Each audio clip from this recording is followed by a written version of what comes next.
Hi friends and families, আসসালামু আলাইকুম। আজকে আমি তোমাদের সাথে শেয়ার করব উড়িষ্যার ফেমাস ডিশ দই বেগুন। চলো তোমাদের সাথে রেসিপি শেয়ার করি। প্রথমে আমি পাতলা পাতলা করে দেখো বেগুনগুলোকে কেটে নিচ্ছি। খুব সুন্দর করে পাতলা পাতলা করে কেটে নিতে হবে, যাতে ভাজার সময় খুব ভালো করে ভাজা যায় বেগুনটাকে। আর দেখো আমি বেগুনের ডান্ডিগুলোকেও কিন্তু রেখে দিয়েছি। বেগুনের ডান্ডিগুলোকে কাটছি না, তাহলে দেখতে খুব সুন্দর লাগে। ঠিক আছে, চলো আমি কেটে নিই বেগুনগুলো। খুব সুন্দর করে বেগুন কেটে নিয়েছি।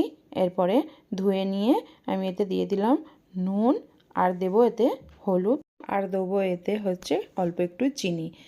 নুন, হলুদ, চিনিটাকে আমি ভালো করে ম্যারিনেট করে রেখে দেবো। বেগুনটাকে ভালো করে মাখিয়ে রেখে দেবো ম্যারিনেট হতে কিছুক্ষণ।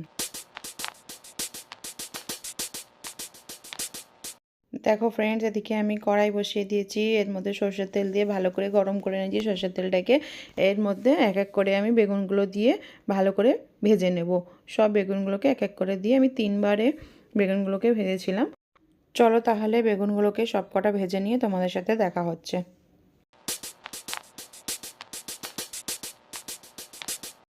এদিকে আমি দই বেগুন করার জন্য দেখো, দই বেগুনে তো মাস্ট হচ্ছে দই। আমি দইটাকে আমি প্রিপারেশন করে নিচ্ছি। দেখো আমি দই এখানে বার করে নিয়েছি একটা জায়গায়। ওর দইটাকে আমি ভালো করে ফেটিয়ে নিচ্ছি আগে। পুরো ক্রিমের মতন করে নিতে হবে ফেটিয়ে ফেটিয়ে। দেখো এখানে পুরো ক্রিমের মতন আমি করে নিয়েছি। এর ভেতরে দিতে হবে একটু জল। জল দিয়ে ভালো করে আমি আবার এটাকে একটু ফাটিয়ে নেব। ফাটিয়ে নেওয়ার পর নুন দিয়ে আর একটু চিনি দিয়ে এটাকে আবার একটু ফাটিয়ে রেখে দেবো। তোমরা এর ভেতরে চাট মশলা হলেও দিতে পারো, চাট মশলা দিলেও ভালো লাগে। আমার কাছে ছিল না তাই আমি দিইনি। তোমরা ট্রাই করো। দেখো আমি এতে নুন দিয়ে দিলাম, বিট নুন দিয়ে দিলাম। এরপরে দেবো একটু চিনি। চিনি দিয়ে ভালো করে ফেটিয়ে আমি এটা রেখে দেবো ফ্রিজের মধ্যে। 10 মিনিট রাখলেই হবে। এই জিনিসটা যতক্ষণ ডিশটা ঠান্ডা ঠান্ডা খেতে হয়, এই জন্য দেখো আমি এটা ফ্রিজে রেখে দিলাম।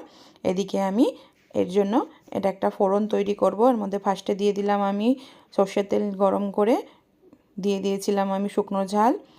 আর তোমার নিতে হবে এখানে সর্ষে আর শুকনো ঝাল, আর তোমার হচ্ছে কারি পাতা। এটা তো মাস্ট তোমাদের দিতেই হবে, এটা একটা ফোড়নের জন্য। আমি এটা ফোড়নটা প্রিপেয়ার করে নিচ্ছি। দেখো কারি পাতা, শুকনো ঝাল আর তোমার সর্ষেটাকে আমি ভালো করে একটুখানি ভেজে নিচ্ছি।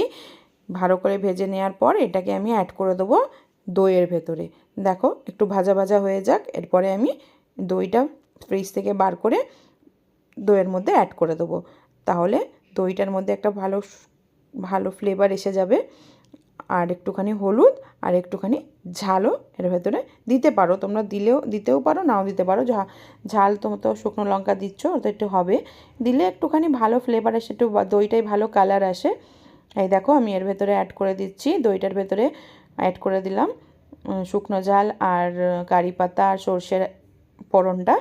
এটাকে এবার ভালো করে মিক্স করে নেব।